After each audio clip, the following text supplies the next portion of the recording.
Hello. Hi. Sorry I'm a couple minutes late.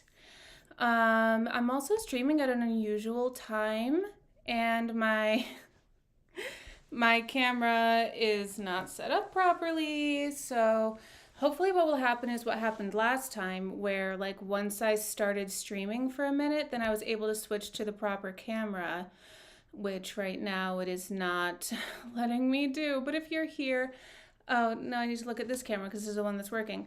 Oh, hello. Yes, hi. If you're here, say hi in the chat. How are you doing today? Happy noon for me here on the East Coast. I am so annoyed that my camera isn't registering right now. Hello. Hi, Bunzy. Hi, Quill. Hi, S. Gunky. What's going on, guys? Now I need to look here because this is the camera. I need to keep reminding myself. All right, I'm going to try my best to get the proper camera. This just might be a day where I use my unfortunate camera and we just kind of go from here. Hold on one second. Oh, Lydia, I'm sorry you're sick. Oh, hey, Taya. Everybody's in school right now. Guys, I didn't know I have so many, smart, intelligent students, achieving their goals here in my classroom. Or not here in my class. Yeah, here in my classroom, here in my live stream. Oh, thank you, El Rush. Hi, guys. Yeah, so this, yeah.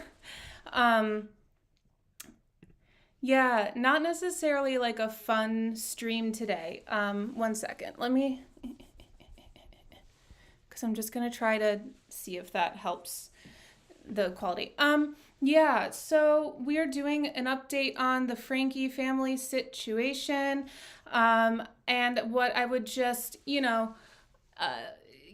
are not going to get quite as deep and dare I say dark as last time because we I think the initial shock of everything coming out was what made it as tough as it was last time. But that being said, this is a follow-up stream on a stream that I did on August 31st, I believe, after the events of August 30th. And so that's the main reason why I'm trying to, I want to do this stream as an update to that stream, partly to do some corrections and do some updates for sure. I don't know if I'm gonna fully follow this story because it's kind of at a place where it's in the legal system at this point. So it's just, you're gonna get better commentary from law tubers than you're gonna get from me. And all I would essentially be doing is repeating what they've said. And that's not necessarily my jam, Let me even make sure that I have the right mic. What the heck? I don't even have the right mic. What is wrong with me? Okay, I did not... Hold on. Guys, I'm so sorry. I did not properly prepare myself today. Let me see if I can... Do I have to restart my program? My program. There, Yeti. Okay, I do you hear the difference? I have... I just put my good mic in. I just plugged in my good mic. So I hope that there's a bit of a difference in the sound quality. Yeah. Oh, whoa. Need to make sure I'm not blowing out the sound either. Oh, thank you, Kiba. Okay, so you can hear the difference. Good. All right, I'm just gonna try one more time to see if they'll give me the camera. Why aren't you giving me the camera? I'm so mad. Because it changes how some of my layouts are, but whatever, this is just what we're doing because it's noon, it's lunchtime, so I guess my program just doesn't work at this time, and I'll keep that in mind for the future. Anyway, so yeah, welcome, and if you're with me, thank you for being here. If you watch on the replay, thank you for watching. I hope that you give this video a like and subscribe to my channel and comment any of your thoughts and reactions, especially if you have further information to update or to clarify what I have. I'm trying to keep track of everything as it comes out, but I absolutely may not be like 100% on everything. Totally open to being corrected. I'm trying my best over here. Oh, sorry, I look like crooked in the frame, and that's distracting me, and that's a me problem, so I'm gonna stop.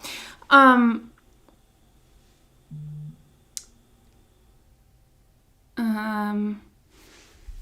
on, sorry, nope, not yet. What else do I say? I guess warning that this is tough. If you know anything about this situation, it's a tough situation. You probably already know that if you're coming into this video. It's going to be less graphic than last time. So we should be able to kind of discuss things in a pretty safe way. But if this topic in general about issues related to children being harmed is not for you, this stream is not for you. If court systems and legal things are triggering for you, this is not the stream for you.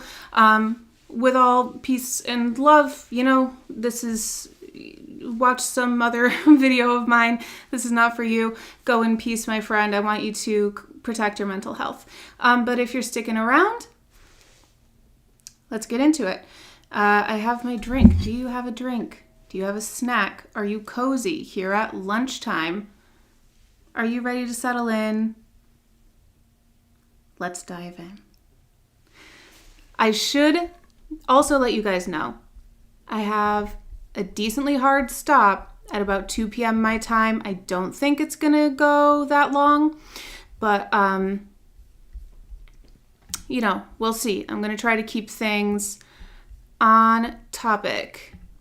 Ooh, somebody said outfit check. This is a dress that I got on ThreadUp, and it is full length. You can't see all of it, but I don't remember what the brand is. Oh wow.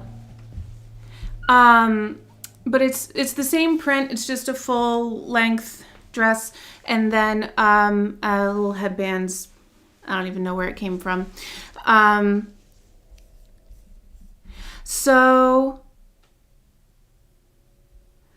All right, so I'm not going to have a ton of articles and stuff. I have a lot of notes here in front of me, but I don't have a ton of media to show. So this might even be a good one just to listen to, but I have your comments right here. I have my notes right here. My main sources for everything that I'm going to talk about today are Jordan and McKay, highly recommend, go subscribe. Natalie Lawyer Chick, highly recommend, go subscribe. And Marky, highly recommend, go subscribe. These three are really on this story, and Natalie brings the legal analysis, Jordan and McKay bring the Mormon analysis, and Marky brings the updates. He's quick on everything that happens here. So I hope that you guys go go subscribe to these people. Oh yay! Hi Ashley. Awesome. So you guys know them. Good. Yes, I want to give some updates to this story, but that means we're going to need to recap a lot of information from the past 3 weeks because the last stream that I did was on August 31st, right after this happened. I jumped on this topic because I wanted to get the information out there in case it got glossed over. Thankfully, it did not. But isn't that crazy though? I've seen situations like this where even something as serious as this does get glossed over. So I felt motivated, I have to talk about this now. But I'm glad that the media is on top of this. People are on top of this. But for my own coverage, to update my own coverage, in case you're only getting your updates from me, I need to also be responsible with my channel and with what I put out there. So I'm gonna need to do some updates from the past 3 weeks as well as more recently, so bear with me if a lot of this is repeat information. Before I get into it, please keep in mind everything that I say in my stream is commentary, opinion, speculation, and allegations based on publicly available information. I am not a lawyer. I am not a police. I am just an onlooker with an opinion. So please take what I say with a grain of salt, as with all reporting that you consume. Please do not harass, diagnose, dox, or send any hate to anybody that I mention during my stream. I know that we have a lot of feelings about what's happening here, but please just vent them in my chat or in my comments. We don't want to give people reasons to feel like a victim when they're not, so we let their actions speak for themselves.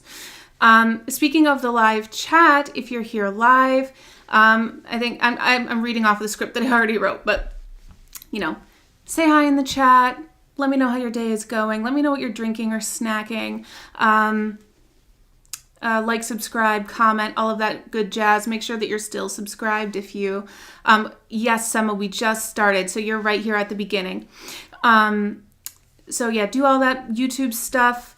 It also, when you do that here during the live stream, it tells YouTube to notify others that they're here and they should join us. So that's a good reason. Please also, I did that. Oh, this video will stay up as a VOD on my channel. Finally, something that I didn't say last time, but I should have. Please do me a favor and do not name the minor Frankie children in my live chat or in my comments. Specifically the minors, because they have, the Frankies have 2 children who are adults, one of whom is being very vocal about this whole situation. The other of whom I haven't really seen as much from, but they have 4 minor children. And these kids are de facto public figures, but that is due to Ruby. As far as my channel is concerned, I want to maintain as much of their privacy as they have left, especially because what they're going through is incredibly traumatic. So please do not name the kids who are involved. I will allow first name initials, but I still honestly don't love it. The only Frankies that I'm comfortable with naming are the adults. So that means Kevin, Ruby, and their 2 oldest kids who are now adults and have kept up their social media. But still, I want to keep some boundaries. Let's not discuss people who are not directly involved and have not really said anything. Too much invasion of privacy. I don't want to contribute to that. Now, I'm going to start off my stream with some corrections and updates from the last time.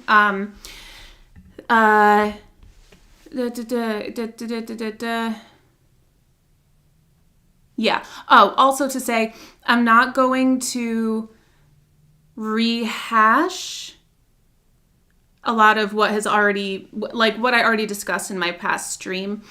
Other than just like the most broad brush overview is like what we are talking about today. Ruby Frankie, who's a popular mommy vlogger, and her business partner, Jodi Hildebrandt, were both arrested on August 30th on charges of CA, harm to children. And Ruby's husband, Kevin Frankie, is someone we're going to discuss today. 4 of the Frankie's minor children are in court custody right now, and 2 of them are grown adults. One of them, named Sherry, kind of was the first to alert the world about what was going on by posting an Instagram story with a photo of police, and then from there people picked up the story. People were, it's a bittersweet thing because it's very difficult for your parents to be arrested and for like the remaining children to have to deal with the custody battle and that whole situation. And there's a shelter hearing, which we're going to talk about. But I also, hi Elsa Julie, how you doing? I also think at the end of the day, it's the overall arc of the universe, it's positive, but God, if it ain't a god-awful process to get to that positive. So, yeah. Jodi and Ruby were arrested. Kevin was not. That was the first update I was going to make, is he was not arrested. I think that everybody knows that by now. I went over the 6 kids, 2 are adults, 4 are minors. Did I catch people up? I guess just that Ruby and Kevin were already pretty notorious on YouTube as a vlogger family because they have strict to say the least, parenting style before they met Jodi Hildebrandt, Ruby's business partner now, who kind of came in and ratcheted that up by 100. We're going to talk a little bit more about that if we have time today. But, you know, people have been watching and waiting for this day. And now that it's here, it's like I said, it's bittersweet. So anyway, this day that they got arrested was August 30th. So we're coming up on a month later. So I'm going to give you updates from the past month. So sorry, we're getting there. Okay. So corrections. Quick correction for last time. Jordan and McKay, I mentioned that they live in Utah. They don't currently live in Utah, but they used to live there for a very long time. They did move to Colorado relatively recently, but they're very knowledgeable about Utah, having lived there for a very long time. Another more important correction is, like I said, Kevin, Frankie, the father of the children involved who received the CA upon which Ruby and Jodi were arrested. Kevin himself was not arrested on the same day as everybody else. I don't know if he's under investigation. He's currently fighting a custody battle over the kids, the four remaining minor children.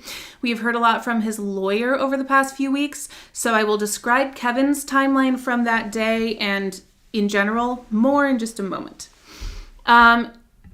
Related to some timeline and locations. Okay. For context, again, Kevin and Ruby Frankie have 6 children. 2 are now adults. 4 are still minors living with Ruby and apparently Jodi, because as I'm going to discuss later, Kevin separated from Ruby, and after he did that, Jodi moved in with Ruby. And I'll just leave that as what it is. The probable cause affidavit and the search warrant documents each describe a different situation about what happened and who was where on the day of the arrest, especially the kids. So one document said that the 2 youngest Frankie kids, one boy age 12 and one girl age 9, were found in frightening condition at Jodi's house in Ivins, and that the other 2 kids were picked up from a friend's home in American Fork. The other document said that 3 of Ruby's minor kids were at Jodi's house, and the 4th was picked up from a friend's house. I do not love that it is unclear who was where, but that's what I have right now. So that's where we're at. According to the 911 call, which was publicized for some reason, God knows why, Jodi was present at her home on August 30th, on the day of the arrest, so I believe that is where she was arrested. And then in terms of the timeline of things, because last time we were talking a lot about locations, who's where. Jodi lives in Ivins, Ruby lives in Springville. Ruby was on her way to St. George, but then there just a lot happening, a lot of names and dates and times and locations. Jodi's house in Ivins held at least 2 of Ruby's kids. One of them escaped through a window, contacted a neighbor, got to a neighbor's home. They were in terrible condition. The neighbor called 911. Jodi was home there in Ivins. So the Ivins police came, arrested Jodi, so it seems, at that time, at that location. And because of the condition of Ruby's children at Jodi's home, the Ivins police called the Springville police because the kids said that their actual home, Ruby's house, their mother's house, was in Springville. So the Ivins police called the Springville police to let them know about the condition of the children and that they should search Ruby's house because they could be more children in bad condition there. So the Springville police got a search warrant to search the Frankie home. When they arrived, they had to bust the door open because, as they discovered, nobody was there, not Ruby, nor her children, nor anyone else. And then that's where we get into the detail that Ruby had gone over to St. George, which is not far away from Springville, for some kind of a family emergency, according to something. And that's where we find out that one or two of her children was at a family friend's home in American Fork, and they were in fine condition. They, physically fine. The only kids who were emaciated and wounded were the ones in Jodi's home in Ivins, which is about 3 or 4 hours away. So if you look at on a map, here, it's Ivins is up here. Springville is down here, and St. George is right next to it. So Ruby, is house in Springville, went over to St. George. Oh, see, thank you. Okay, so this is what I'm confused about. Because when I looked at it on a map, thank you. Springville and American Fork are close, but St. George is almost in Arizona. I was looking at this on a map, and to me on the map that I saw, it looked like St. George was close to Springville, and then Ivins was a couple hours north. Hi, Willow. Thank you so much for the super chat. I appreciate you, hon. Thank you for being here. So I'm trying to understand the geography, and if you guys are from Utah, okay, there we go. See, I'm just going to pull up a map, because this is the most frustrating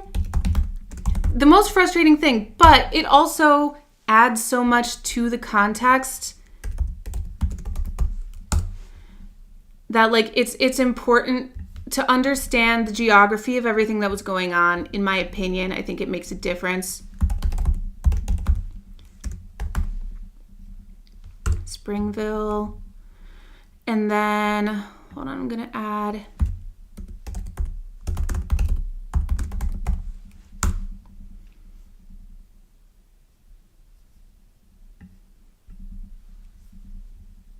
Whoa.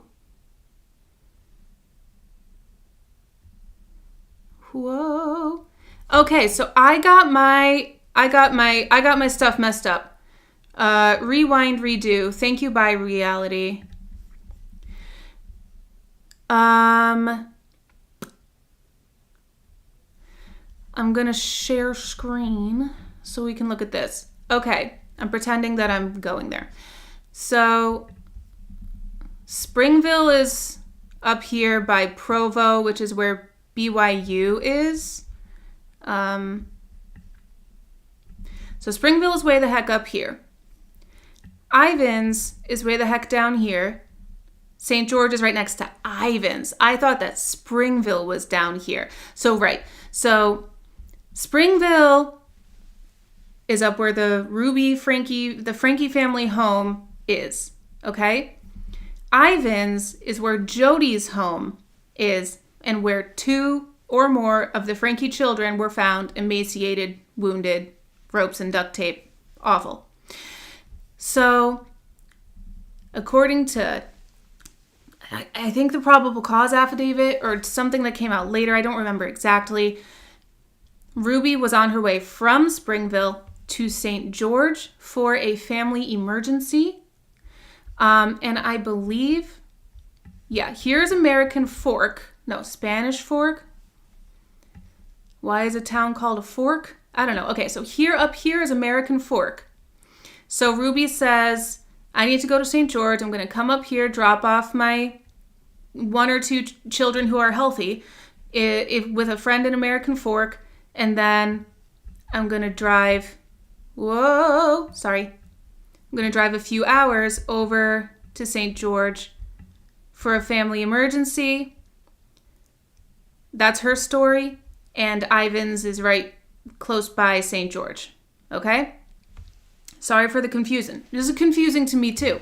And people who live in Utah get this, or who have lived there for a while get this. I don't. So thank you guys for clarifying in the chat as well, because I feel like it's important to understand. So the police in Ivins, who went to Jodi's home in Ivins, found kids there, called the Springville police to let them know what they had found. and that other kids under Ruby's care in Springville there may be cause for concern about them. Okay? Hope this makes sense. Oh, you guys are so smart. Usually it's named Fork if there's a river fork there. Oh my God, I love that. That's so cute. Okay. Now, I'm going to leave that up for just a second while we're still talking about areas and locations. And then as they discovered, as I mentioned, the police busted down the door at the Franke home because nobody was there to answer the door, not Ruby, nor her children, nor anybody else. Whichever, and again, I'll emphasize, whichever Ruby's children were picked up at the friend's house in American Fork had no signs of physical harm to them. So as we mentioned in the last stream, at some point that day, Ruby was going to St. George because of a family emergency. So perhaps on the way, she dropped off one or two kids, unclear, with the friend in American Fork when she was on her way to St. George. Okay? Whew. Everybody take a breath. My God. This is confusing. But this is just the factual outline of the day, this kind of detail. Not necessarily all the commentary stuff, but I wanted to clarify and verify with you guys. So,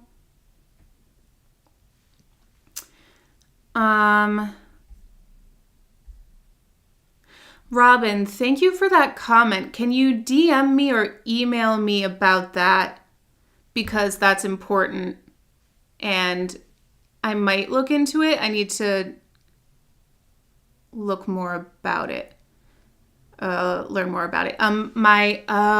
This stream, I didn't put my details in this stream, in the notes yet for this stream. But if you wouldn't mind, my email address is hannahneedstoyell@gmail.com, and my socials and my email are in like any of my other videos and streams except for this one because I didn't set this one up properly. But thank you for that. Okay. A truck is backing up in my neighborhood. Okay, you're done. Thank you. All right, now, updates and additions. That was corrections. Now we're on updates and additions. Some notes from the probable cause affidavit. The probable cause affidavit noted that Jodi was in direct care of the children who were found in her home, which is important for the specific charges that were filed against her and Ruby. It has also raised questions about how often she was caring for these kids versus Ruby. The probable cause affidavit also says that once Jodi was given her charges, before she invoked her right to an attorney, which also allows you to shut up, she told the officer that the two Franke kids who were found in her home in this awful condition should never be allowed around any other kids. It also says that Ruby tried to go to the hospital to see her kids that were there, the two that were found in Jodi's home, 2 or 3, in terrible condition, but Ruby was not allowed to go in and see them. Oh, Robin, you're totally good. And then let's talk about Kevin's timeline from August 30th, since, again, this is the stuff that, like, I was not clear about, but now that I am, I have some questions.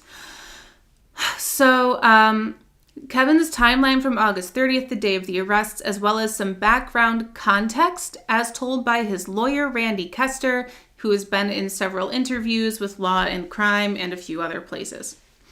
Kevin stopped being involved with Connexions, Jodi's life coaching, parenting coaching group that people consider to be a cult, allegedly.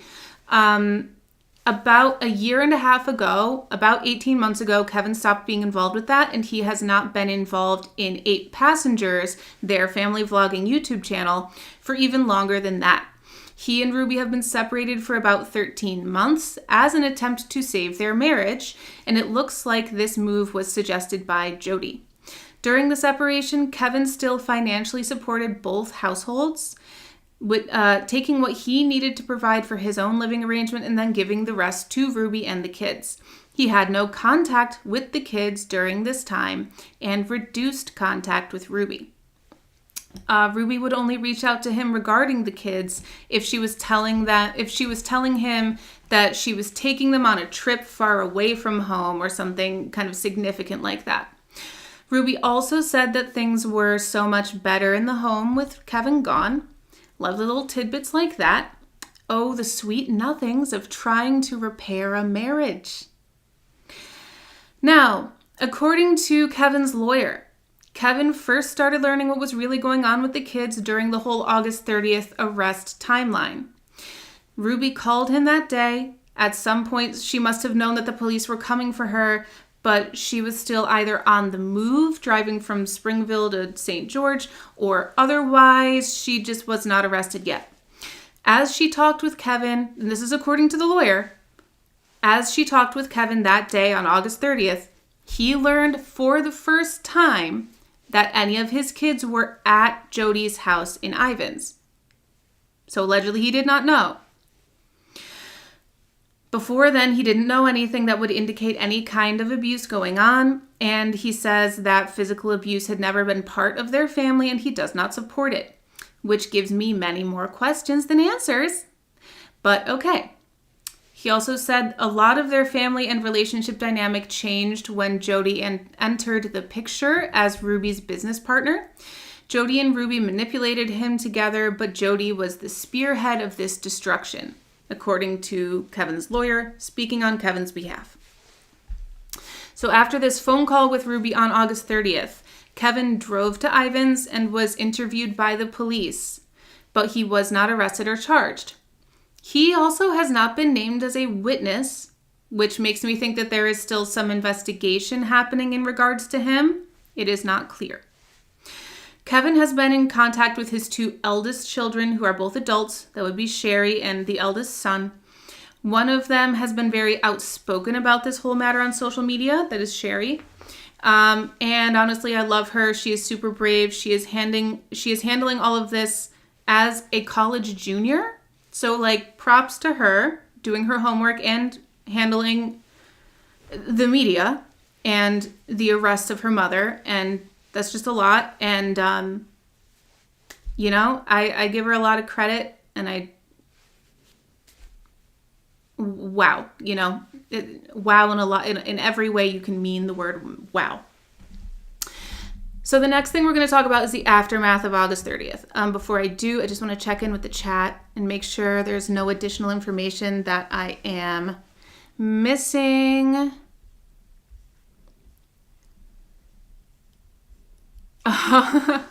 You guys are funny. All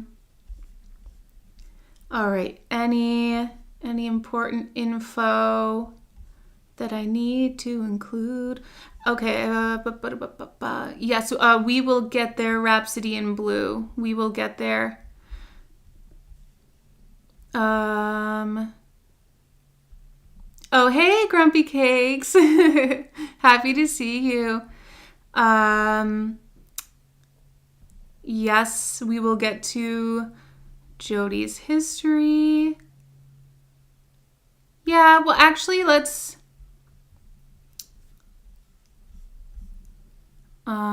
let's do this. Hi, hello. Thank you.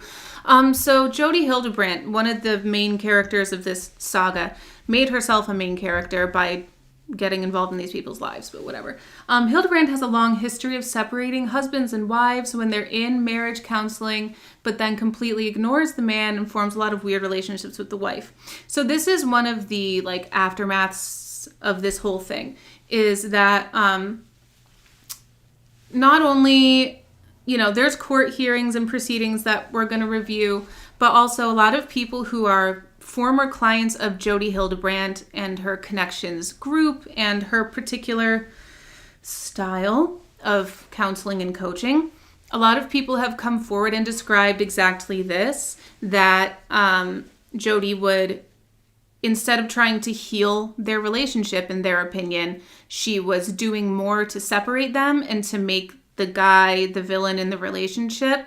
And there was also a lot of people saying that her go-to was saying that the guy had some sort of porn addiction or sex addiction or something like that to make him some sort of like sexually perverse guy, and or at least make him feel that way, make the wife feel that way, and then by making him the villain in the relationship and in the home, it justifies kicking him out for a certain period of time.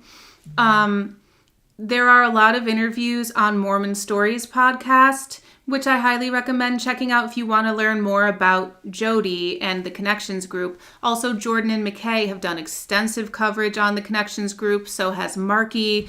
But Mormon Stories and Jordan and McKay come at it specifically from a Mormon background, which is particularly relevant because Jodi is Mormon still, I believe. I don't think she's been excommunicated, but Jodi's Mormon. She works with a particularly high number of Mormon clientele in Utah, which is like 2/3 Mormon. So the Mormon angle matters a lot here, especially because as much as she did not consider her services to be religious services or like a service of the Mormon church, she was recommended by members, like leaders of Mormon church wards and stuff. She was on the list of like approved counselors and stuff. And a lot of her teachings, and I don't know teachings, but practices come more from a Mormon standpoint than necessarily from a mental health kind of more objective, non-religious, secular standpoint based on mental health research and things like that. As of, I think Marky uploaded a video on this yesterday, as of very recently, Jodi has surrendered her license as a mental health counselor, whatever, in the state of Utah, which is interesting for a few reasons, because one, after she transitioned into life coaching, like calling her business a life coaching business instead of therapy, she wasn't necessarily using the license. I think she, in my opinion, displayed, based on the stories that people have told about her and what she posted. She deleted the Connections YouTube channel. Yeah, I got you. Okay. I'm going to write that down just to make sure that I don't forget to talk about the YouTube channel.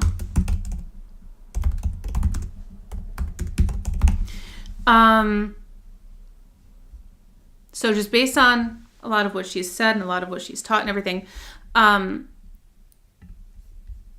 she just seemed to show this kind of like disdain toward normal standard mental health practices and like research and medication, and a lot of like people who are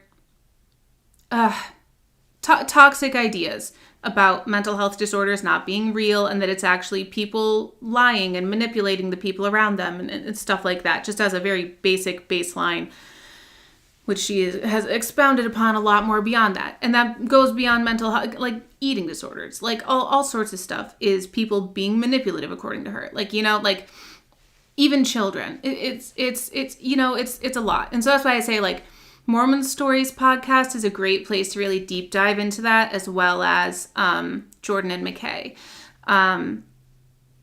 It's dark, it's inaccurate, and it makes sense that she would give up that mental health license because she wasn't using it. And what's more strange is like she never really agreed with any of what was typical for mental health counselors. So I don't know why she sought that license if she wasn't gonna use it properly or like do anything with it, other than giving her leave to practice. But she's doing life coaching anyway. So why? I don't know. She started out as a counselor and then she got suspended because she broke HIPAA laws. And so I guess at the beginning she may have been more, needed the license more in order to legally be allowed to charge people for her services. But it's complex. There's a lot there.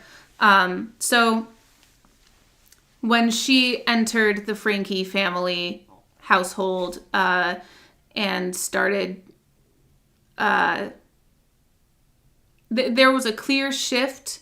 Like the Franke family, like I said before, was already strict in their parenting practices. But then when you add somebody like that into the mix who is really good at finding ways to twist what people are telling you into what it's not, and children, I mean, and making pretty much everything that happens somebody else's fault, and yet claim that either that you're telling them to take responsibility for their actions, when actually what it is refusing to take responsibility for your own actions. And then she talks about how responsibility is this big principle for her, that she encourages responsibility, but not taking, like, only certain people need to take responsibility, and it's never the person who an issue is being brought to. It's always the person who has the issue that they need to take responsibility for something. So it's just odd. It's just odd and contradictory of itself. So that's a big, long rabbit hole that I don't have time to dive into. But thank you for bringing it up, By Reality, because it's good to just give an overview of kind of where she's at and why that would be impactful in this whole situation. And then, yeah, I see you guys talking about Mormon stories. Great stuff. Great quality stuff. Oh, thank you, Taya. Currently in the state, and it is marked as Oh, that is very interesting. Because Taya was messaging me on Discord too. So currently in the state, it is marked as limited active based on So then, but at least she surrendered it. Thanks for the update. So then, that was the other point I was going to make, and then I forgot to. But I'm surprised that she had to surrender it instead of it being revoked from her. Like, why should she have been allowed to surrender it instead of, she was arrested almost a month ago on charges of CA. There's not really a question in my mind as to whether or not, I mean, I guess because she wasn't convicted yet, I guess legally that might be something they have to get through first. But like, yeah. Okay. I don't understand why wait, because she was already on probation essentially from previous bad acts, like exposing somebody's information to the Mormon Church, breaking HIPAA laws in order to do so, not allowed. It's wild. Anyway, okay. All right. So, but yeah, so as far as the aftermath of what the arrests on the 30th, that is one of the big things that happened, is a lot of former clients coming out, telling their stories, and none of the stories are good. So just saying. Okay. So, but some other, some other aftermath items. Both Jodi and Ruby are being held without bail in the same jail in separate units. Both Jodi and Ruby have hired lawyers at this point. I'm not going to name the lawyers because it's irrelevant, but also please don't dox them if you do know. Don't blame the lawyers. It's important that Ruby and Jodi have zealous representation. They have the right to an attorney, and then if and when they eventually get convicted, you want it to be because of what they did, not because they had sucky lawyers. So we love defense attorneys here. We love a good defense because the truth will out at the end of the day. In my last stream, I did ask about the neighbors, and I was concerned about an apparent lack of prior intervention. But to follow up on that, I want to discuss some statements from the community that came out in the days shortly following the arrest. In one interview, a police officer said that in October of 2022, DCFS asked police to accompany them to visit the Frankies' home. During that visit, the Frankies were not very cooperative, but still at the time they did not have enough verified information to get a search warrant. And that Jordan and McKay discussed that. There was a Rolling Stone article that came out. I'm going to link all of these. I meant to put them in the description before the stream, but I'll put them in right afterward. In the Rolling Stone article that came out, it describes that basically the neighborhood knew that something was up. Something was wrong. They called the police multiple times out of concern for Ruby's kids. They especially got concerned when they saw that Ruby had stopped uploading to YouTube to the 8 Passengers channel, and then had taped up paper over all of her windows and had started leaving the kids home alone for weeks at a time.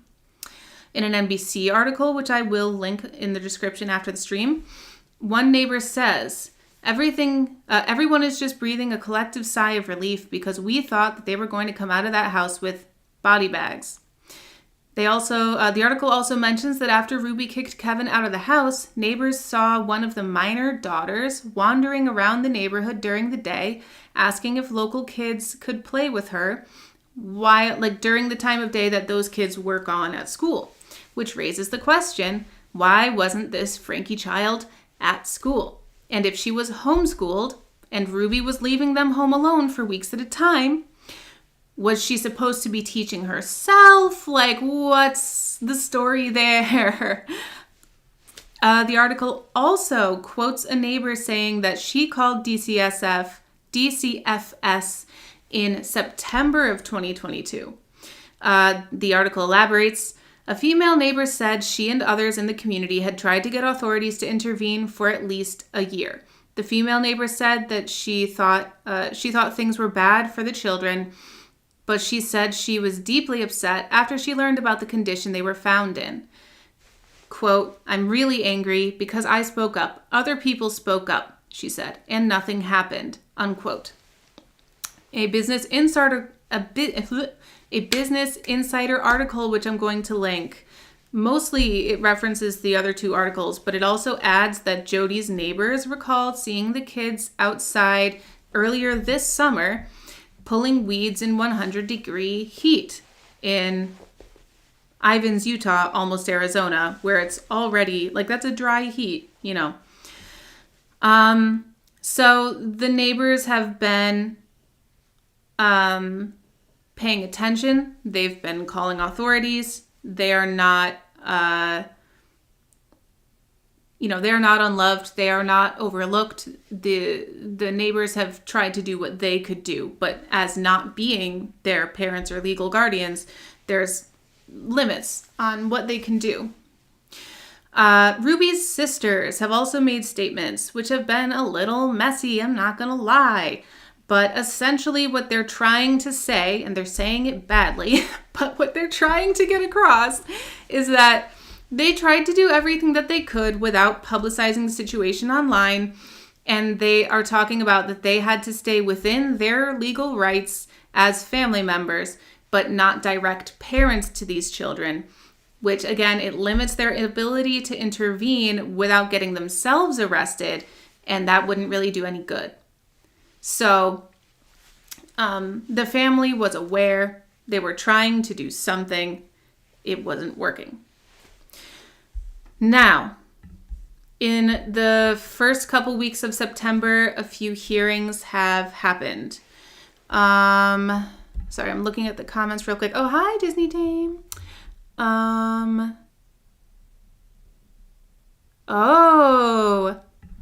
The counseling license was also frozen by Utah Department of Commerce. That's fascinating. Fascinating. Thank you, Ashley.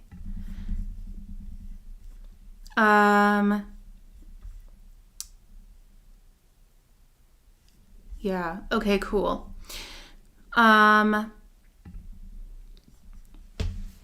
So, court hearings, and I have a lot of opinions about one of them. Okay.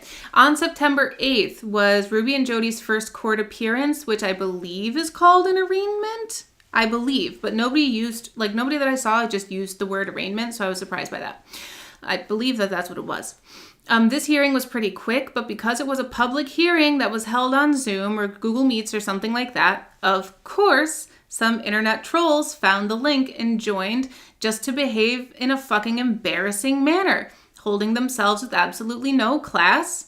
People were definitely in there. There were some people that were in there to take it seriously and listen and report, but there were others that were just there to troll and disgrace themselves, the serious audience members, the court staff, and the victims with their foolish behavior. So good job to them setting YouTubers back for like another decade. Well done, asshats. At this hearing, the judge ruled on a motion that had been made to put both Ruby's case and Jodi's case before the same judge.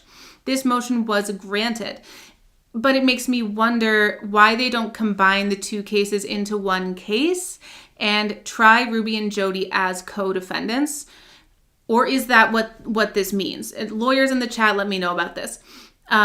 Putting the two cases before the same judge, is that essentially the same as combining them into the same case? I need more details on that. And I do hope that they get combined into the same case if they're not, because the best thing that their defense teams can do is, if they're in separate cases, separating them as far as they can from each other, pointing fingers at each other. That's the best thing they can do to avoid getting harsher penalties. Each of them can blame the other person and neither can take any responsibility. Now that both cases are before the same judge, who will be hearing the same facts in both cases, that blame game will be much harder to play, but it would be even harder if they were both co-defendants in the same case, as far as I can tell. So just, let me know, lawyers, what you think about that. I'm no lawyer. I'm no lawman. I'm a layman. I don't know, but just tell me what's happening there. We also heard from this public hearing on September 8th that Jodi had some sort of a life-threatening medical emergency while she was in jail and spent a few days in the hospital. So her lawyer was requesting a hearing about her detention status, which may lead to some alternative form of detention, TBD. I have some suspicions about the timing of this medical emergency, but of course, getting arrested is also very stressful, so it's also totally possible that it is something real that really happened.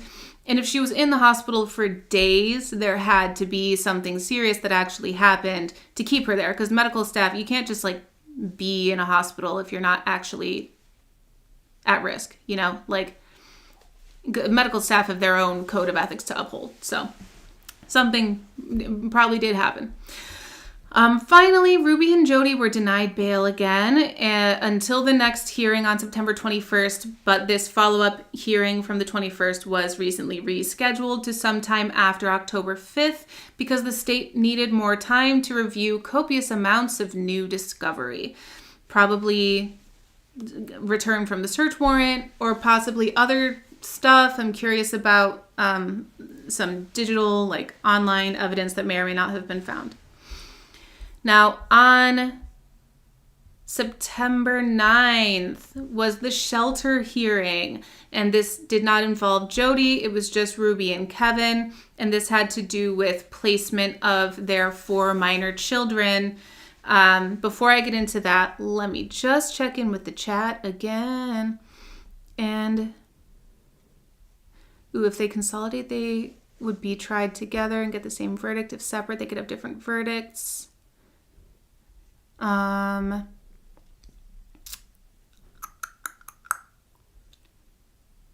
probably want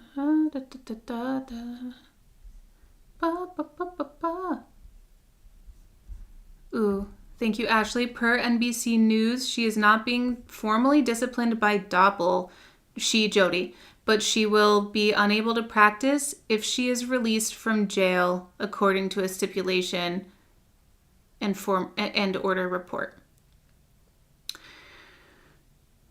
I guess Doppel is saying the punishment is being unable to practice, but I don't know. I feel like there could be some more accountability there, but I mean, she's in jail, so that's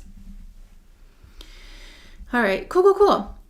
Oh, hi, there's 98 people here. Hello. I didn't even realize. Hi. Can you guys all like the stream? You think you can get me to 50 likes on this stream? That would help. Thank you guys. Thank you for being here. Wow. Hi, people. Okay. Now let's move on. The September 9th shelter hearing. This hearing has caused a bit of a ruckus online. We're going to talk about that, but first let me start with some more technical information. Thank you guys for liking the stream. That was so quick. This was not a custody hearing, first and foremost. It is a shelter hearing, which was for the purpose of deciding where to temporarily house Ruben and Kevin Frankes for minor... What? Ruby and Kevin Frankes for minor children. Sorry, I'm rushing because I'm pissed about this, and I'm going to get to the part that I'm pissed about. Because Ruby is in jail, obviously, so she can't care for them. It is unclear whether or not Kevin is under investigation over what was done to his kids. So in general, he could be in jail any minute. And in general, they seem to be having a custody dispute anyways because their marriage is on the rocks. This hearing should have been a simple, private family court matter, but of course it was not. It was not a public hearing. It was a closed hearing, that was my cat. She's congested. Are you okay? I know, that was a big cough. Okay. So this was a closed hearing, which is typical for most court proceedings related to minors. Nevertheless, some Daily Mail reporter felt entitled enough to defy the court's order, sneak into the hearing, and then publish a report about the hearing in the Daily Mail, which sounds illegal to me. I'm no lawyer, I'm a layman, but I'm just saying. The Daily Mail article alleged that Ruby made some very disgusting, salacious claims against one of her children. These claims have shocked the internet, and if you have been following the story, you've probably heard about these claims. As for me, I am not going to repeat them on my platform for several reasons, and I'm going to explain those now. We have to report on... I want to talk about this report in two categories. The first category is the mere fact that the Daily Mail even reported on this hearing. First of all, as I said, we, the public, were never supposed to know anything about this closed court hearing. That immediately makes me feel uncomfortable with sharing any information about it because, again, it does not seem legal to share it. I'm not sitting here trying to break the law. Next, let's consider the sources here. This is not a lawyer giving legal commentary from an educated perspective. It is a Daily Mail reporter. And a reminder, Daily Mail is a tabloid, which is not really known for its hard-hitting, fact-based reporting. Additionally, this story coming only from a source as questionable as the Daily Mail makes me raise an eyebrow. On top of that, this specific Daily Mail reporter allegedly has a shady past with the Elizabeth Smart kidnapping case that was allegedly involved in publishing false details about it in the Inquirer, which allegedly got the Inquirer sued. So knowing that about this reporter's reputation makes me raise another eyebrow. On top of that, this reporter is alleging these salacious claims were made by Ruby Franke, which brings me to category 2 of our discussion right now, the content of the Daily Mail's report. This is difficult because I absolutely believe that Ruby would make some dark, gross, unbelievable claims about her kids in court. So she could have said what the Daily Mail is alleging that she said, but she also could have made some different dark, gross, unbelievable claims about her kids in court. For all we know, the Daily Mail reporter could be misquoting Ruby, paraphrasing her, or even completely putting words in her mouth. And because Ruby says weird shit all the time, and because no one is allowed to verify what actually happened in this hearing, doing so would be, again, breaking a court order, we, the public, would not know the difference. We would all just sit and shrug and say, yeah, sounds like Ruby to me, and just go along with it. And I really, really do not like that gray area. To say the least, Ruby Franke is an unreliable narrator. The Daily Mail is an unreliable narrator. And this particular reporter is also an unreliable narrator. The combination of these three in one article, which in and of itself is purporting to spread information that it is not even supposed to have, I have to raise my eyebrows again. I raise them high. I grow new eyebrows so that I can raise them. So yeah, I have a lot of distrust about the accuracy of this Daily Mail report. And if what it says is 100% true and Ruby did make these claims against her child, I certainly do not trust that Ruby is telling the truth about her child. On top of my general distrust in this reporting, to be honest with you, I feel like it could be a legal liability for me to discuss these things because we were never supposed to find out about them. And especially because it is all unverified and unverifiable. Because again, no one is allowed to verify if Daily Mail is telling the truth or not. To be honest with you, I think that whenever this Franke child is able to, they could sue the Daily Mail for defamation in the future because they publicized these gross allegations from a closed court hearing that they were never supposed to attend. The information was never supposed to be public. The Daily Mail has no shame, or at least this reporter has no shame, in my opinion. But I have shame, plenty of it. So I'm not going to share that shit. I'm not in the business of muckraking. I'll also add, sharing these salacious claims feels particularly exploitative. You know how we denounce family vloggers and stage moms and talent agencies in Hollywood for exploiting children for clicks, views, fame, and money? In my opinion, this Daily Mail report also does nothing more than exploit the Franke children, especially their trauma, for clicks and views and fame and money. The only thing that I will say regarding the allegations that Ruby supposedly made against her child in that hearing, Jodi Hildebrandt's nibbling Jessie, who is non-binary but also said on Mormon stories that they're okay with being called a niece. The alternative word for that is nibbling. They went on Mormon stories to give at least one interview about their experience with Jodi's counseling when they were young. And I think there might have been 2 interviews because I've seen footage of them doing an interview wearing like a white tank top. And then there's another interview footage of them doing the interview wearing like a black sweatshirt. So unless that was the same interview, but I think there was at least 1, if not 2.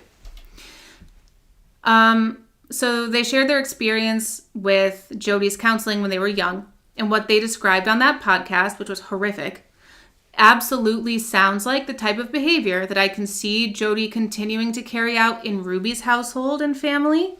Some of what the Daily Mail reported does line up with what Jessie described, like possibly convincing this kid that they had done these things or forcing them to admit these things even when they knew that they had not done them. I also see some parallels between this behavior and some of the practices carried out in Scientology, which is a sidebar, but you guys know that I have talked a lot back in the day in April and May, before I took my mental health break. I was streaming about the Danny Masterson trial. I watch a lot of Scientology, like ex-Scientologist content on YouTube. I mentioned that in my last stream. I'm very into like hearing the stories of people who have survived being in cults, essentially. So it is with some education that I say I see a lot of parallels between Jodi's practices and the practices carried out in Scientology, according to former members of Scientology. I also have a lot of thoughts on those parallels. I'm not going to go on that tangent now, but if we have time, I will go on it later, if you want. But all this to say, I don't necessarily believe that everything the Daily Mail reported is false, but I just don't trust them as a source. And since we shouldn't know about it anyway, and none of it can legally be verified, again, I just don't feel comfortable sharing it here. There are other places that share it. You can hear about it there if it's important to you. Thank you guys so much for liking the stream, and we're very close to 50 likes. I really appreciate that, guys. Now, in terms of updates, I have I'm just gonna move that down. Wow, 50! Thanks, guys. Thank you so much. I appreciate you all. Now I feel like we should talk about Kevin. Kevin's lawyer keeps doing interviews, talking about how shocked Kevin is by what was happening to his kids, how he was unaware of the abuses that were going on, how everything changed when the Jodi Nation attacked, when Jodi entered the picture and he got kicked out of the house, and most of all, how he's such a good, kind dad, non-abusive, great dad, such a Mr. Dad who just wants to take custody of his kids so that he can have his kids back and be in their lives again and take care of them and be the dad that he was always meant to dad. But to me, isn't all of that a huge contradiction in and of itself? Because if he was such a great dad who wanted to take care of his kids, why and how was he also so unaware of such severe abuses that were going on with them and what Jodi and Ruby were doing to them? Hello! He's filed for custody of the kids. As I said before, the hearing I just yelled about was a shelter hearing. There's still an ongoing custody dispute. He is filed for full custody of the kids. Hearings are ongoing. But to be honest, I really hope the court does not give him sole custody of these kids. Especially because there were already alarming things going on in that house before Jodi entered the picture. And I feel like Kevin will never admit to that, but the whole internet knows it. Taking away Chad's bed for like 7 or 9 months or something. Making Chad go to wilderness camp to try to make him less rebellious. God forbid he have a personality. Not bringing the 6-year-old a lunch when she forgot hers at home. Taking away Christmas from the 2 youngest kids, who, by the way, are the same 2 kids that were found in Jodi's house, emaciated, wounded, and bound up with duct tape and rope. All that and more happened before Jodi. And that is what they put on the internet. Imagine what they were doing in private that they didn't feel comfortable publicizing. Kevin's claims that he doesn't support physical abuse make me wonder, what is your definition of physical abuse? Because to me, it looks like he supports some forms of it. Is withholding food physical abuse? Is sleeping on the ground for 7 months on a beanbag chair? Is that physical abuse? It certainly hurts the body. You know? I think that Jodi carried out her own special brand of child cruelty and exacerbated Ruby's worst parenting instincts. But that does not mean that Kevin is blameless and the perfect parent now. He might be the lesser of 3 evils, but he's still an evil in my humble opinion. Also, looking at the statute that Ruby and Jodi were charged with, I do find it hard to believe that he would get custody of these children instead of himself being investigated and charged with something. I'm going to pull that up really quick because I feel it is important to understand exactly what we're looking at here. You'll notice this is borrowed from Natalie Lawyer Chick's stream, and she also had Dr. Patrice Berry on to look at this together. So the charge is aggravated child abuse. The actor commits aggravated child abuse if the actor inflicts upon a child serious physical injury or having care or custody of the child causes or permits another to inflict serious physical injury upon a child. I believe Kevin still has some kind of custody of these kids. Whatever, I ain't married and I don't have kids, but like when you're married and you have kids, the both of yous have joint custody of the kids. Is joint custody the right word? But even though he separated from Ruby, he still has custody of these kids. And this is not an and here. You don't need to inflict physical injury and permit somebody else to do so. It's or. So he has care or he has custody of children and then permitted another to inflict serious physical injury upon the child. In my opinion, I'm no lawyer, but I'm just saying, doesn't that kind of look like what happened here? Lawyers in the chat, let me know. I'm no expert. But, I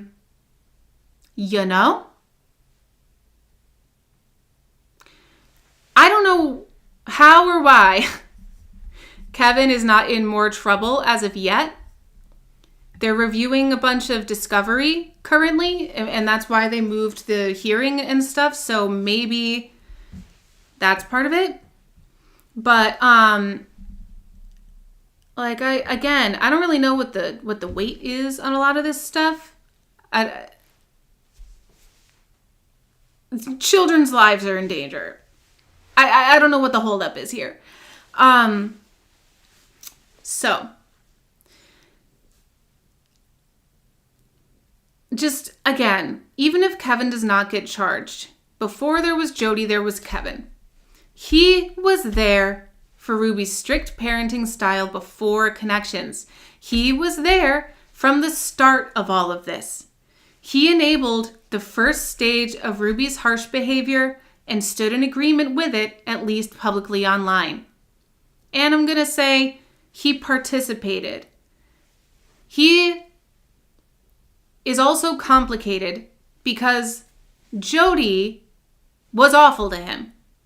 And I think that Jodi contributed to convincing Ruby to be awful to him. I believe that this is complex when it comes to Ruby and Kevin. I believe that Kevin has suffered at the hands of Ruby and Jodi. I don't know enough about the family itself to really fully understand his involvement with all of the parenting and stuff. And that's why I do defer to Jordan and McKay, because they've followed this family for a long time. Mormon Stories podcast, they do very long interviews. They can take in all the context and everything. But I also don't believe this narrative that the lawyer is putting out there, that Kevin's just this good dad of all the dads, and yet he knew nothing about what was going on and had no participation in it. Kevin is forgetting the whole first 16 years of their lives as parents, or first 18 years before Jodi entered the picture.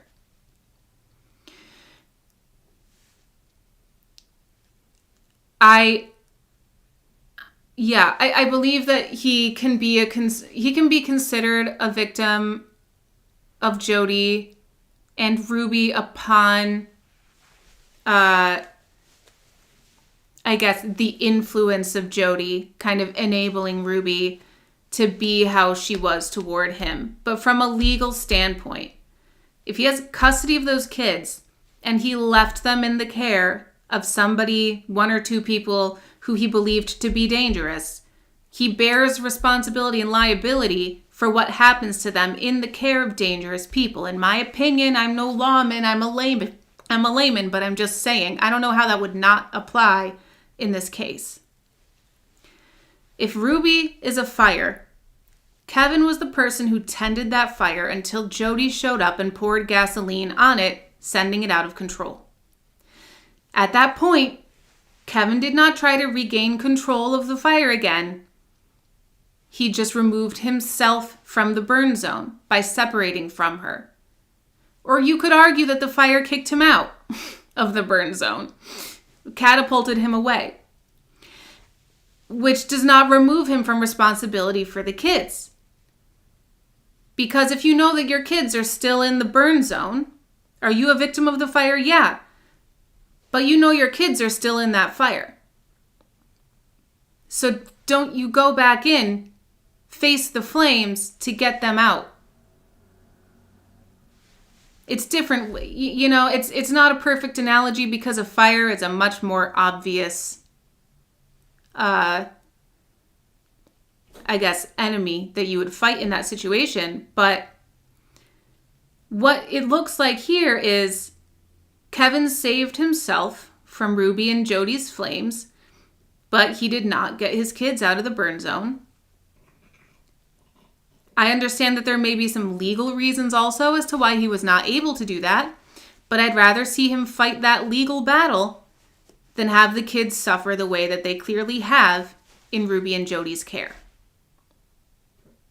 This is not a clean situation. Kevin is a nuanced... Bless you.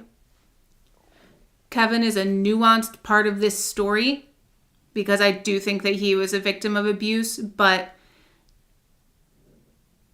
he also has a responsibility to those children. And yeah, it sucks.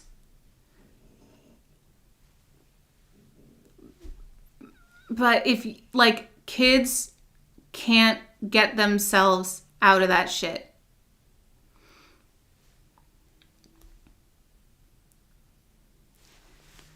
It sucks. Sometimes there's multiple things to do in that situation that can be seen as the right thing to do. I think that what I would have preferred to see, in my personal opinion, was him fighting to get those kids out of there.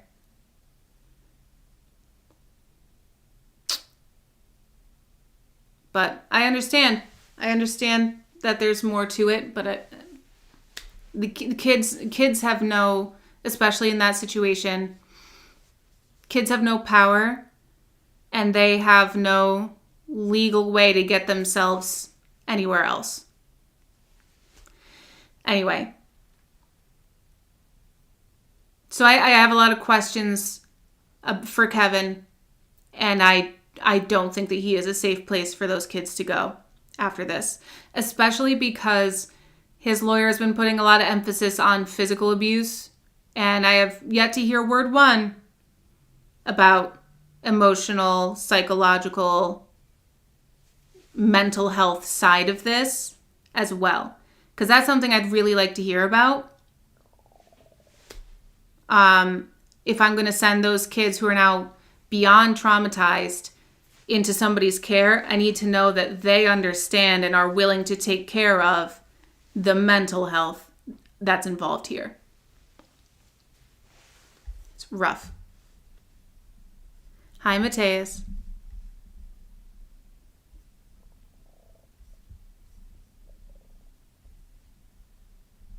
Yeah. Carbon monoxide poisoning. He might be a victim, but his kids need to be the priority. I think that's that's ultimately what I'm getting to, is like, if you're in a situation where there's a bunch of victims and one is an adult and a bunch are kids, I don't think it's fair for the adult to take the stance of, I need to prioritize myself and I need to get myself out. Because the adult legally can. They have money, they have, propriety. They can, as an adult, there's a million things in this world that you can do that you cannot do as a child. Like, these kids can run away, but no matter what, as long as they're still minors, Ruby will be able to pull them back into her care. The only person who could have changed that was Kevin. And is it pleasant? No. But sometimes you have to kind of set aside your hurt to prevent further hurt from being taken out on the powerless who also you have a responsibility to. He shouldn't move as an individual. If he's such a great dad, he should move with his kids as a pack, as a unit together. And that's where I struggle with this. I struggle with this.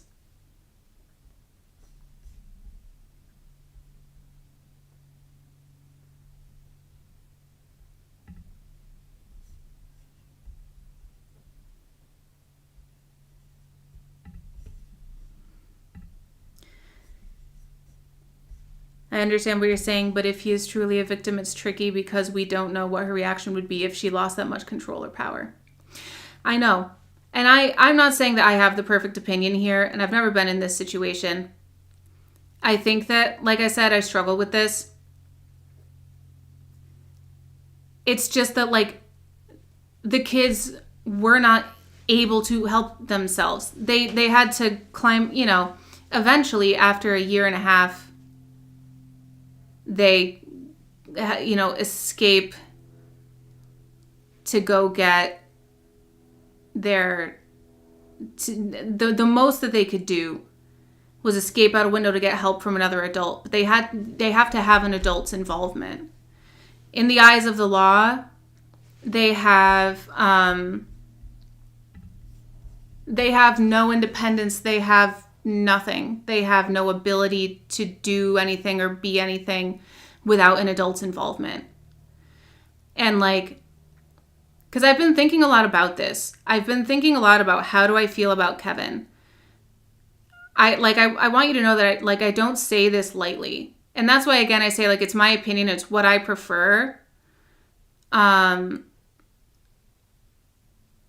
I don't necessarily think that it's right. More right than anything else. It's just that adult versus kids, I do personally have an issue with an adult leaving behind the kids to suffer, knowing that they're suffering. And if he was going to leave and then go through every single legal process that he could to get them, if he was going to leave and immediately walk over to call 911, that's one thing. But it's been a year and a half of him, the only person who could do something, not doing anything. Because in an effort to save his marriage, he sacrificed his kids, is kind of what it seems like to me. Is he was more concerned about pleasing Ruby to get his marriage back together, because that's why he separated from her, was to help with the marriage, according to what's been said. And it's not fair to prioritize your marriage over the well-being of your children when you have 4 minor children. If there were no kids, this would be a whole different story. But they have 4 children that, once you have kids, they become your main priority because of the helplessness. Once they become 18 and they have rights and they have capability, and once they make money, they can support themselves, they can be their own person in the eyes of the law, that's different. If they're, choosing to live at home, but they have the means to go somewhere else. But he didn't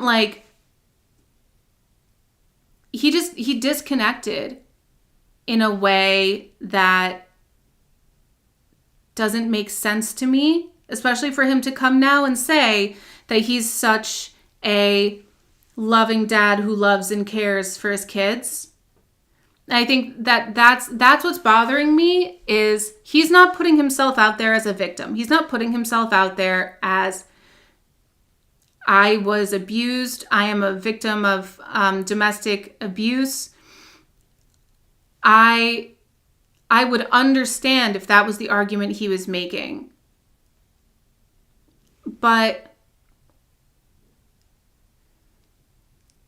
he had responsibility to these kids. So I don't know. this is what I was saying last time. Like this is bittersweet. This is not easy. This is complex. This is nuanced. There are multiple things that can be seen as the right answer here. And it's difficult, you know, depending on your perspective. But I'm glad you guys are here so we can talk it out, because this is not... It's tough. This is tough stuff, you know? And like I said, I've been thinking a lot about this because I knew I was going to stream about it, and I didn't want to say anything lightly, and I don't say it lightly. It's just like, yeah, I don't know. This is tough. It's tough. I don't envy Kevin, but I do think he had a responsibility that he did not fulfill. So it's weird for him to come now and pretend that he just didn't know. He didn't know because he didn't find out. He didn't know because he didn't ask. He didn't know because he didn't care to figure it out when evidence was right there. And he had every legal right to take so much more action to protect those kids than he did. So that's where I do draw a line. But let me know how you're feeling about it. I understand. The other thing I was thinking, okay, so I want to mention, back in my last stream, I did mention, yeah, thank you, Sama. Hold on. Yeah, I was going to say that. He could have pushed to see them more. He should have. He absolutely should have. And this is why I think his priority was on saving his marriage, not looking after his kids.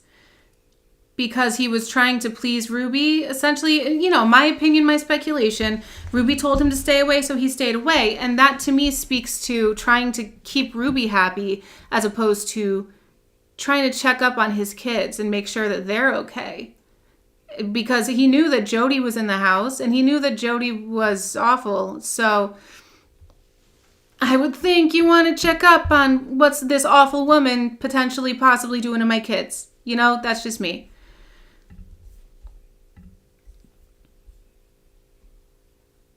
And this is, yeah.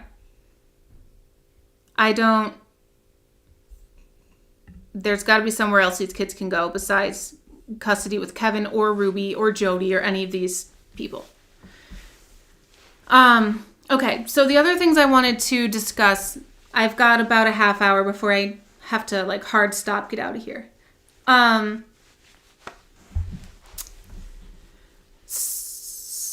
So, okay, I'm gonna let you guys keep chatting about it in the in the chat because I need to move forward, but I think that you guys are offering some great things in the chat.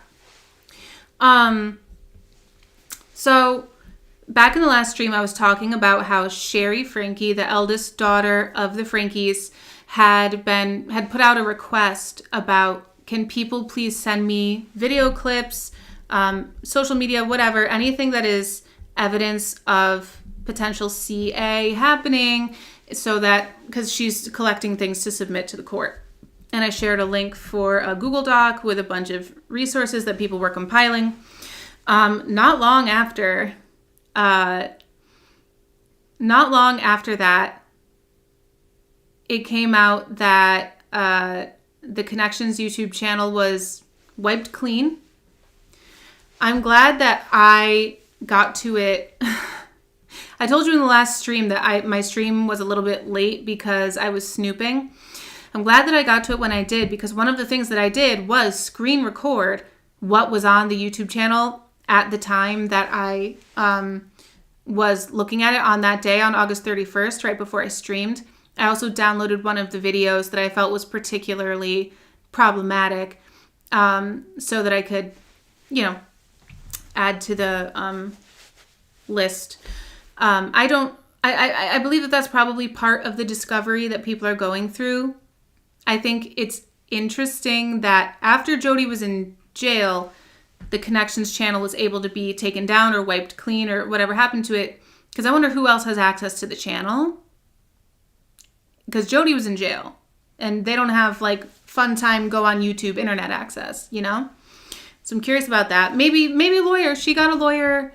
No, I don't remember who got a lawyer first. If it was Ruby or Jodi. But probably after Jodi got counsel. Maybe she gave them the login information. I don't know. But also, I don't think that a lawyer can do that and keep their license. So, I don't know. So I just thought that was interesting. That somebody who felt so strong in their convictions about their principles of truth and their honesty, responsibility, and humility would feel that their stuff needed to be deleted and was a potential legal liability. How odd. I mean, I don't know that she thought that it was a legal liability. That's my speculation, it's my opinion. But why else, after being arrested for CA, would you feel the need to delete all of that footage, Jojo? Let me know now. The other thing, as I mentioned before, since we're on the topic of connections a little bit, is I mentioned earlier that I feel I see some connections between Connections and Scientology and some of the practices that Jesse, the nibbling of Jodi Hildebrandt, described when they were in Jodi's care for a decently long amount of time under Jodi's care and counseling because Jesse's young, so Jesse seems to be in their 20s, so I think this was while Jesse was a teen, but like a younger teen. I don't remember exactly, to be honest with you. But so Connections, parallels between the practices that Jodi carried out with Jesse compared to practices that I've heard about being carried out in Scientology from former Scientologists. Scientology, as everybody knows, is a very culty cult, and particularly a non-religious. Oh, that was a big jump. Are you okay? Dixie just jumped down to the ground from being on the bed, and that was a big jump. Are you okay? Are you going to have your water? Okay. That was a big jump. Scientology is a problem. I'm gonna eventually do a stream to follow up on the Danny Masterson verdict. Surprise, there wasn't really much updates for me to make because the verdict was in while I was on my mental health break.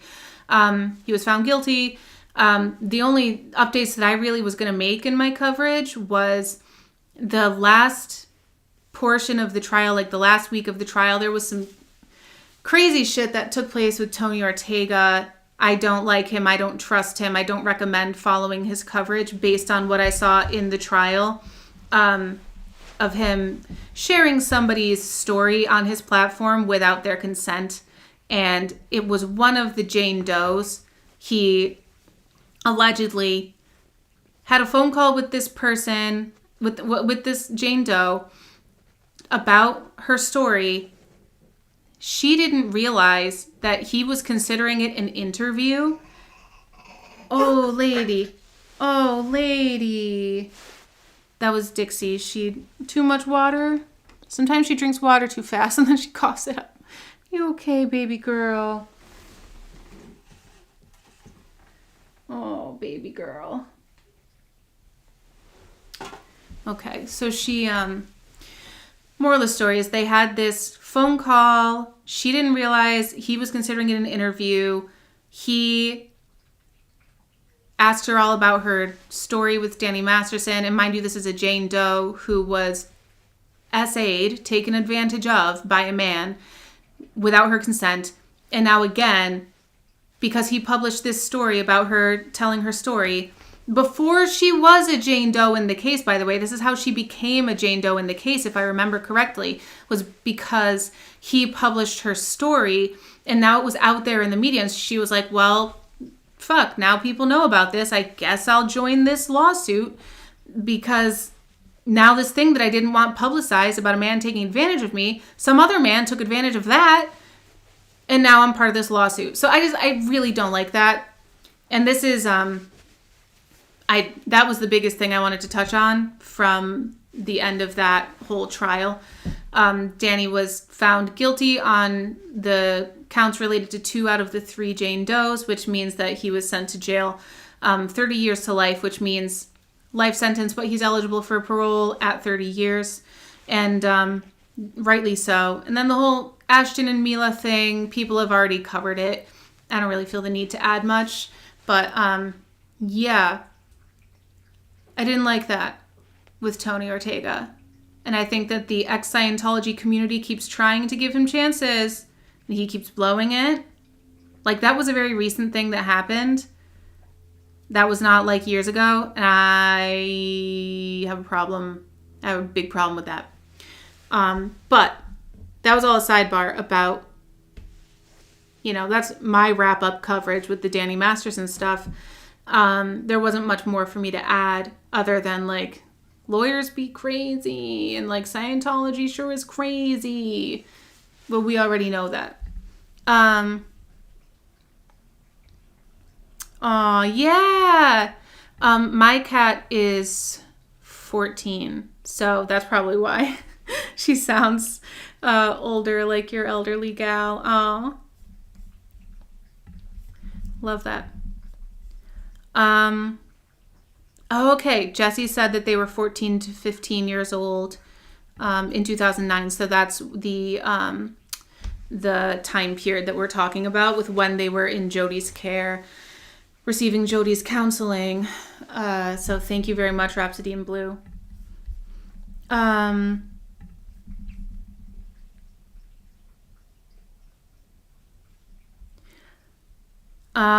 Okay. So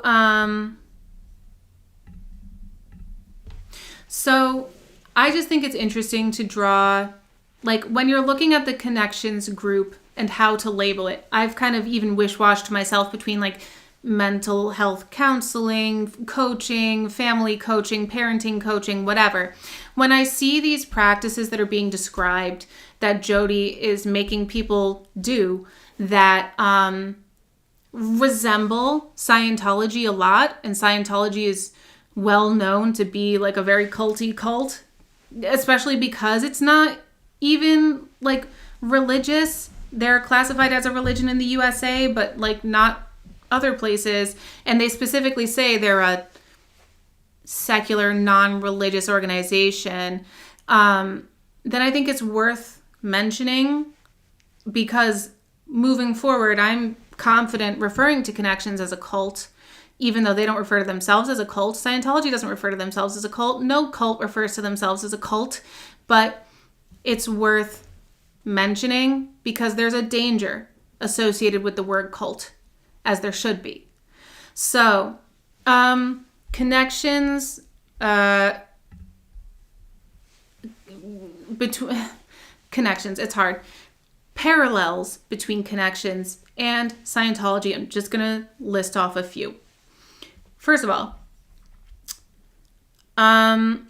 during one of the videos that Natalie Lawyer Chick shared in one of her streams, on the 8 passengers, on this whole situation, I think during the one that she did with Dr. Patrice Berry, she played a clip where Ruby was discussing how she was feeling reactive during a certain situation, and how that was bad to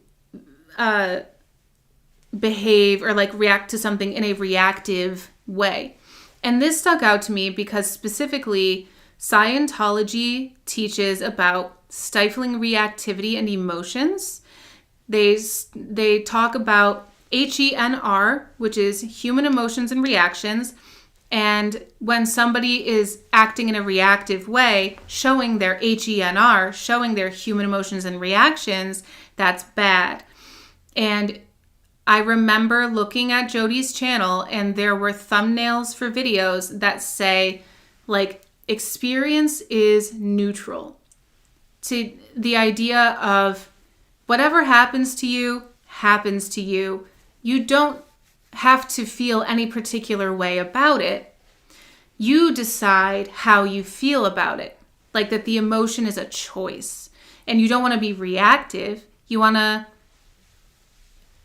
I don't know, I guess just like be stone-faced all the time. I don't know exactly what you're aiming for. But that is a cult teaching. To teach against giving in to your HENR, your human emotion and reactions, that's in Scientology.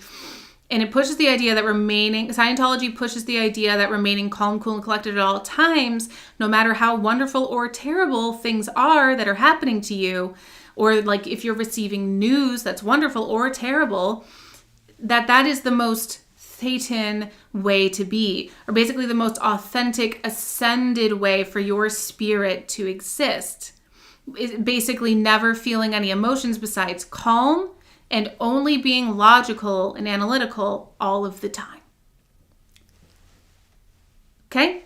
Next, Sherry Franke, the eldest Franke daughter, discussed many moons ago in like April or something. Sherry went on a podcast called Into the Light. I did a video about it. It was partly about that and partly about Shane Dawson. And Sherry discussed on that podcast that she needed to write reports on her own negative behavior, which made her see these behaviors more in others. And then seeing that made her make snap judgments about them. In Scientology, reports are absolutely everywhere, including writing knowledge reports about other people, knowing that this person did this thing that I think is wrong. I'm glad that Sherry linked this reporting to her habit that she formed of making snap judgments, because that is a really big theme in Connection videos. Ruby and Jodi will describe these judgments, these snap judgments that they're making, by saying that they're seeing the truth through people's lies. But really, it just seems that they have built this habit of assuming the worst in people. And then they take that assumption as the truth, in my opinion, rather than like if they're concerned about somebody asking questions and listening and like truly listening to somebody and trusting what they're saying, not sitting there and catastrophizing everything that they say into being some kind of a lie or a manipulation until you've built some sort of god-awful truth, alternative version of events, thinking that person is lying to you unless they say the exact specific thing which you want to hear, which again is based on your assumptions that you're making based on snap judgments that you're making in the moment. So, additionally, another parallel that I saw in the interview with Jesse from,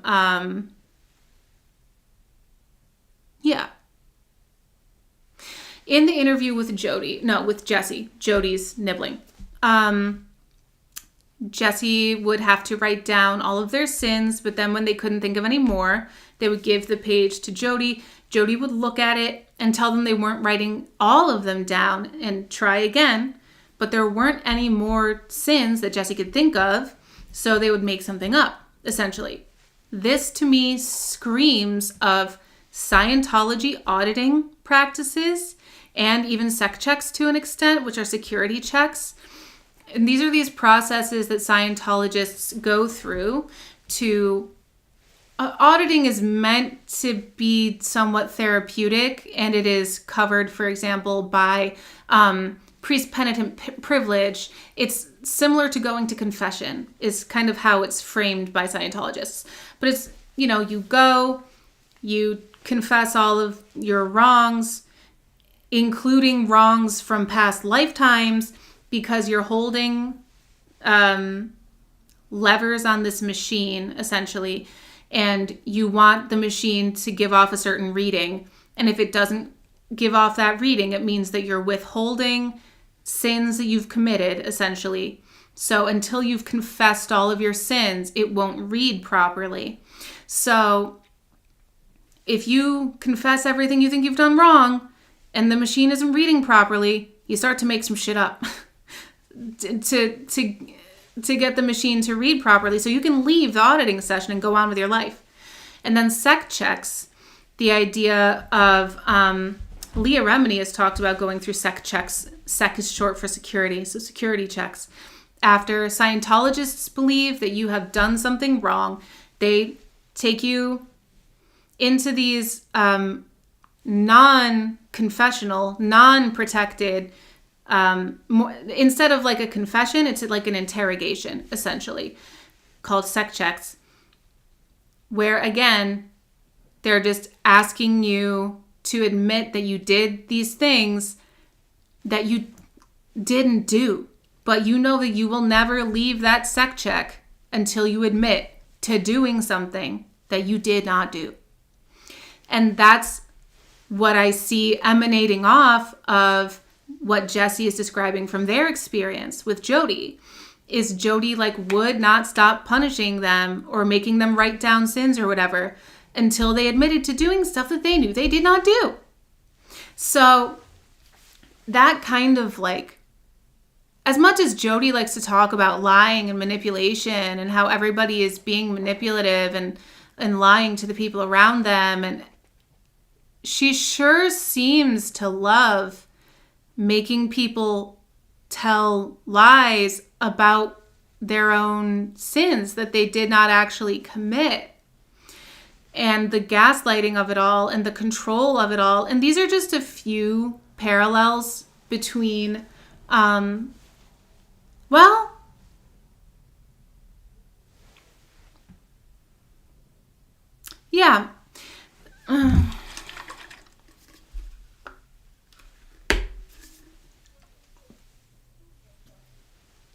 I'm asking for trouble, but I'll do one more. Scientology used to, I don't know if they still do, but at least at one time, on one of their bases, they had this thing called the hole, which is where they would put people who were in trouble, who were in like deep trouble. It was essentially a prison cell where they would keep people for a very long time. People were in there for months, and all they would do is go to sec checks and then go back to the hole. Or they would do like physical labor as punishment. They would do, it's called lower conditions, or they would do this like running exercise for hours and days. Sometimes they would do it as a form of punishment, but then they converted it into this like, oh, it's a detox to just like run for 12 hours a day for like 3 days to try to make it sound better. I don't know. But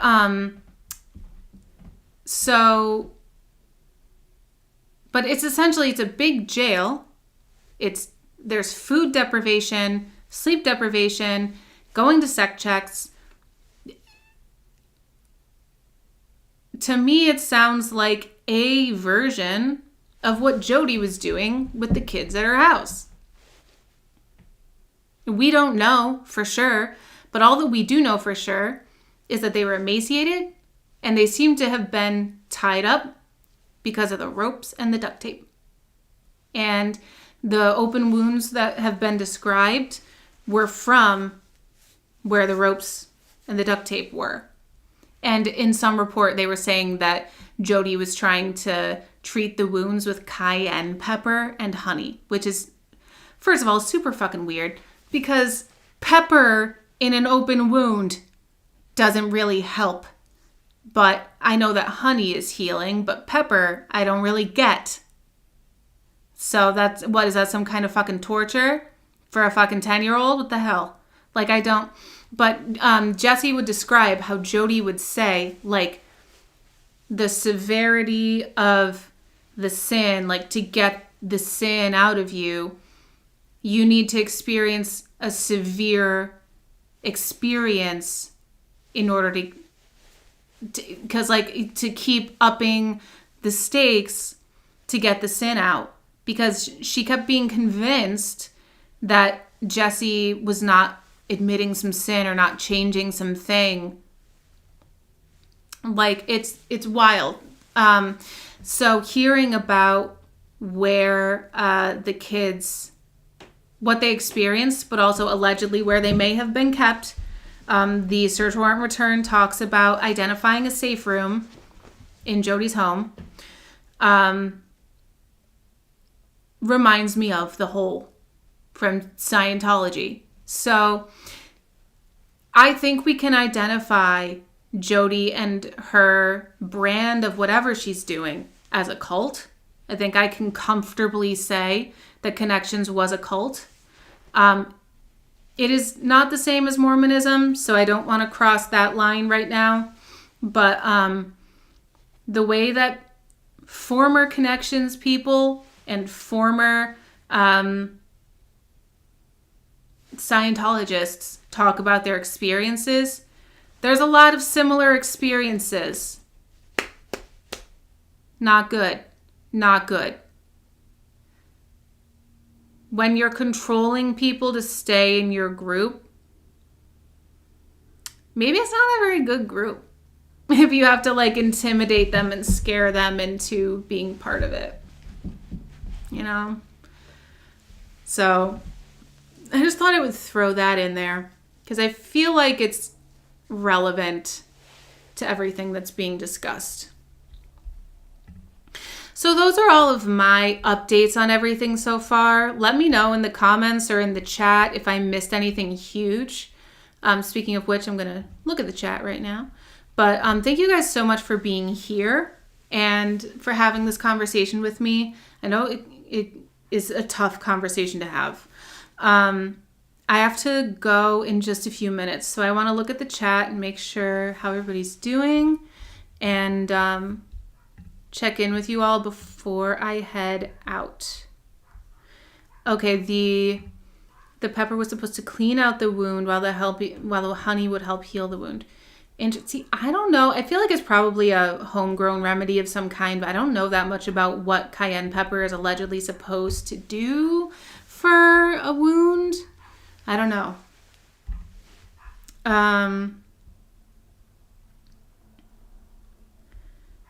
If I can't,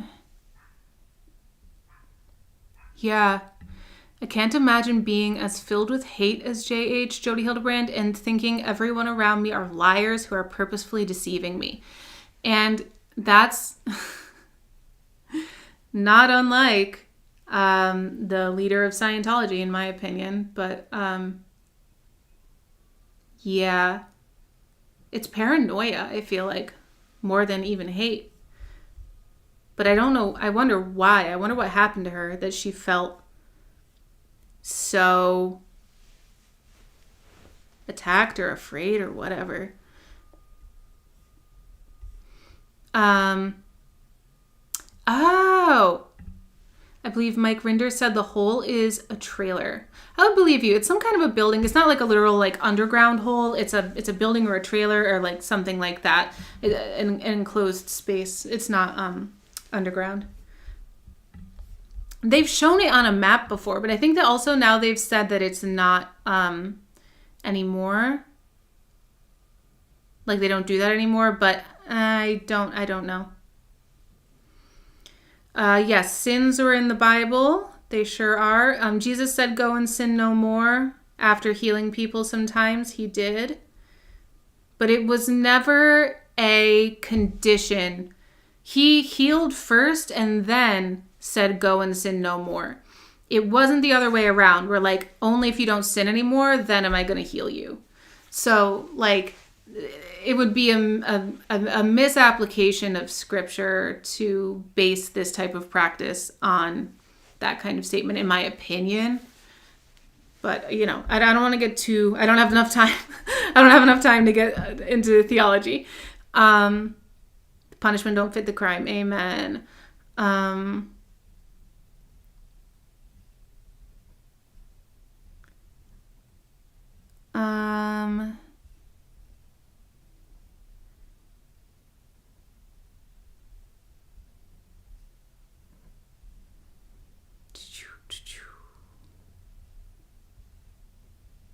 I'm interested. Okay. Okay.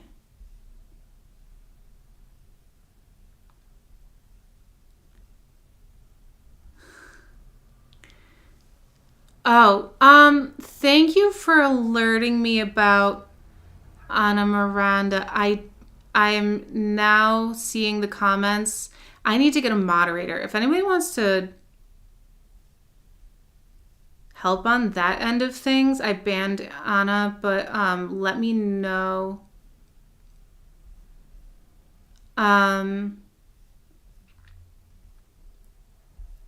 Okay, so Ana is banned now. What's interesting about JH, we'll get... Okay, so now I'm back to where I saw before. Oh, elderly Cass, yes. All right, so I see she overtook the chat a little bit. Sorry about that, guys. Because I have my script, so I keep my eyes on my notes. It's not quite a script, but I have notes.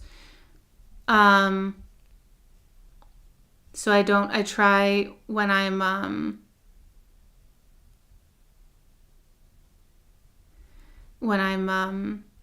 reading, I try not to watch the script too much, just so I can get through this for purposes of the replay being consistent. But thank you guys. And if anybody wants to mod at some point, email me, hannahneedstoyell@gmail.com, or after this stream, I'm going to put my socials in the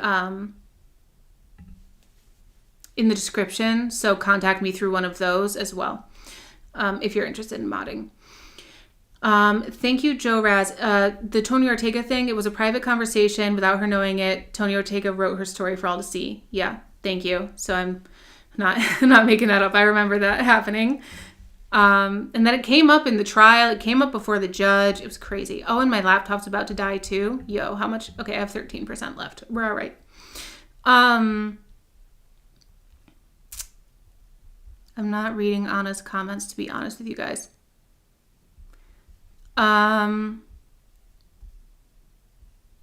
Yeah, sorry about the trolling, guys, because I know that that's distracting and difficult for you guys. Oh,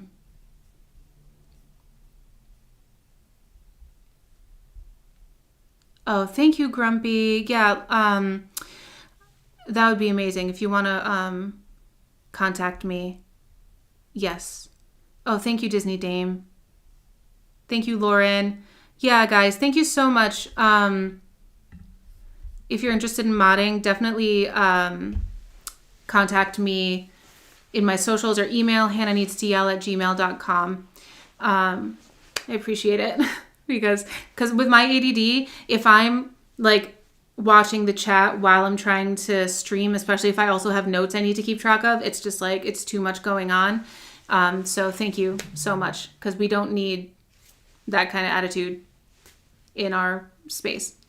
So yeah. And yeah, if we have multiple mods, then you don't have to make every single...